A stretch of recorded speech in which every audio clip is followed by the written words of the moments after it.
गेहूं काटब ना करौले बानी राजा फेसियो गेहूं काटब ना करौले बानी अरे गेहूं काटब ना करौले बानी राजा फेसियो छिनार ए छिनार जब मेकअप करे कर है गाने गाए कर है तो हे जा का करैलु हैं एक घाटी की कोई की का है मेकअप से ना करो तो वीडियो में झड़ ना जाए तो गेहूं काटी सुघर बाड़ू बाड़ा सुघर बा तार ब्यूटी झरता काहे ना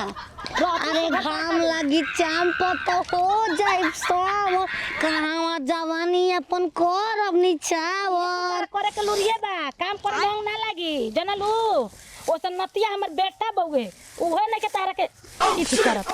हम काटत काटत काम करत को तो मर जतनी तू बाड़ू तो मेकअपे करे में आई थी करे में रह जाता रे दांत भले में पिय रही ओ तो दम रह के जाई रंगीला अच्छा ओठ ओठ रंगीला बनाओ तड़ू हाय काहे निमर तो दिमाग वाले तो और का जन का मन आखे नि मन आखी लागो तो का करत नि हो का करत तू जले जो जो हमें कटिया ना होई अरे संगे संगे हमारा साटे परी दुखवा विपतिया बाटे परी गेहुआ चैत में काटे परी राजा जी चैत में काटे परी दुनिया के देखावे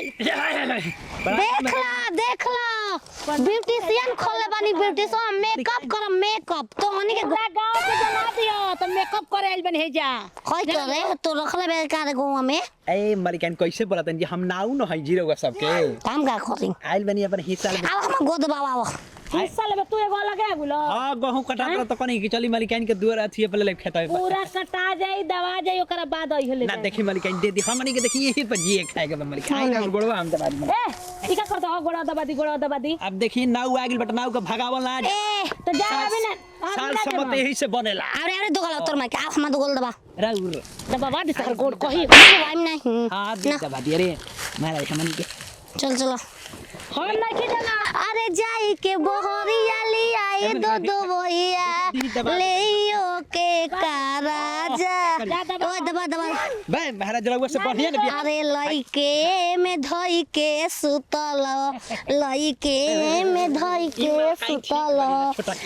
भइले महाराजा भइले महाराजा सैया हो भइल महाराजा सवतिया रे एजा जेबे कि ना जेबे देखो तो हसुआ बानू लगा के मुंह में और हला हला देखो पूरा मेकअप को गेल बनी कहां आंगे सर तक पर गोद बालो आई मलिकान ढेर न ठीक बनी गिरवा से ए तू जा हो जा ले जा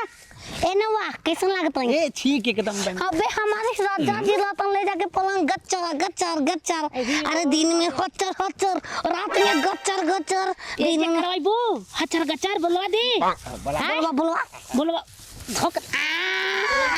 लागे सर लेके जो ठीक है हो ठीक है लेके कटले बड़ा का फिर के भाई जा अरे मलिकान रोकी तब इहा का मिशन हला गोड़वा था मिसला ते निकल मान ना ते करे के लिया के जा घरे ए सुना हमारा दलबा काट के लेके जा काट के केवन बोली हो हमरा रो काट के लेके जा है ले काट दे तोहरो के अभी जरूरत नहीं खाता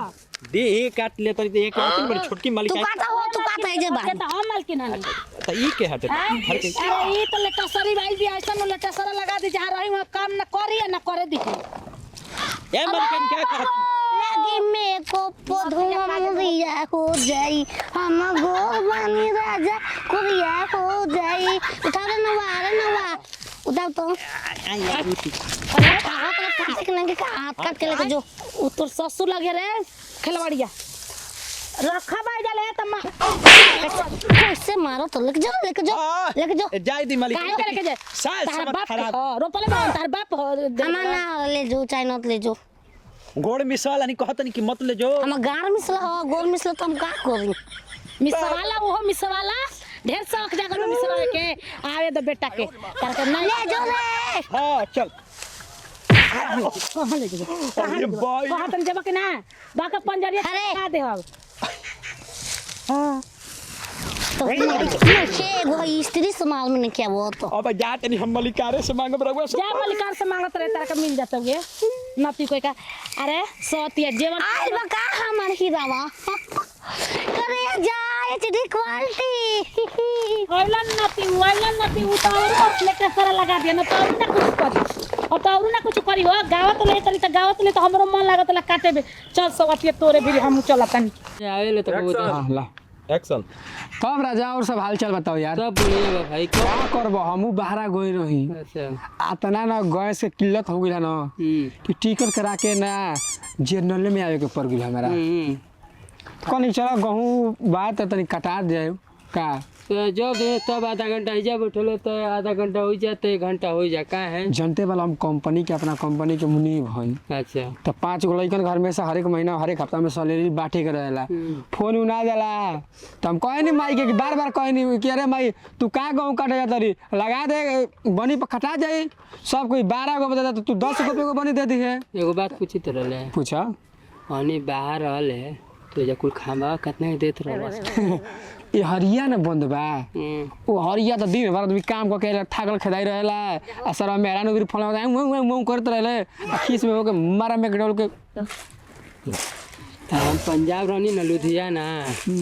तो जा हम खुलिया हम दुकान ही तरह गुल्ला आ सुना नहीं तू बापो बन गइले हां आ दूसरा तैयारी होता ना आ ई बताओ कि मतलब ई बताओ कि सुनी रहे वाला कि तोर मेरा नुआ नहीं हरे के लिए सही बात बा कसम खा के बताइए। अभी ससुर मारा मजन केउना गिर दे भेजे मेरा के बारे में उल्टा सीधा बोल लेता देख ले हमार 2 बार शादी ब्याह कइले बैल ठीक बा मलिका अरे प्रणाम का ठकुराई का हाल बा ठीक है मलिका लेकिन देखिए एगो बड़ा शिकायत बरौरा से हमार का हो गया और मेहरारू और माई हो जा काटा तली हो जा गहूं। हां तू तो हां तो कोई नहीं अपन बॉडी मांगे तो बॉडी के मार मरले बढ़ जा आज के बाद हमरा ना घर के ब्याह करे ना तिलक करे कुछ ना करे ए ना खैनी खा इनके चिन्ह तारा हां चिन्हा तनी बहुत हमारा लगा तू हमारे बराते को रहलन हो बरतिया के ब्याह करल है हम ही गजबे रह ये मरे ठकुराई तारा के मार देला हमार माई या मेहरनुआ टेंशन मत ला सब कोई तारा के एक को देला ना तारा कम 1 क्विंटल देता गहूं 1 कुंटल का 1 किलो का हैं करे ये चिन्ह तारा हां हां ई अरे तो उहे हां एक मेहरारू के लेके बरे तो नाड़ हम ही कटले रहनी। अच्छा देख हां चलो मजा मानो एकर मौगी के बेलाउर देखले रही बात सुपर प्रणाम अरे है तोर हाथ में का बारे मेकअप करत भाई सुंदर लागत है देखो तो ए ठकुराई ये रलिया मलिका ये लिया ठकुराई के मरले है और नहीं तू गहूं काटे रे के मेकअप करे अरे भाईगा चल जो इंडिया के गेट लेकर घर बा भागन तो मारो बब्बे हां रानी है ठकुराई और पानी है नानी हुरा साहब मतलब कि दिमाग नहीं खे नाम मन कर चला पे आप चल के स्वागत मनावा जा हमार पेट पर आइल बने गाँव करे ठीक बा आ सुनु है ठकुराई के मारल ना जाला इन करे देना कि हमार तर गठबंधन करे ले रहो ओई बड़ी गतिया बा एका से मत जोल ढला देलो निकला काम देले बनी 1 क्विंटल दो चाय कुछ कर बाकी चलो पलाटा अरे तू आवत रे ओ माया तुरमुस आवत रे समझ नहीं क्या क्यों माई है कौन भैया आवाज में गुस्सा मलिका ना उतरी मलिका ने मार लिया और जो काका हो ना ई में आई सुहाग रात जोशिया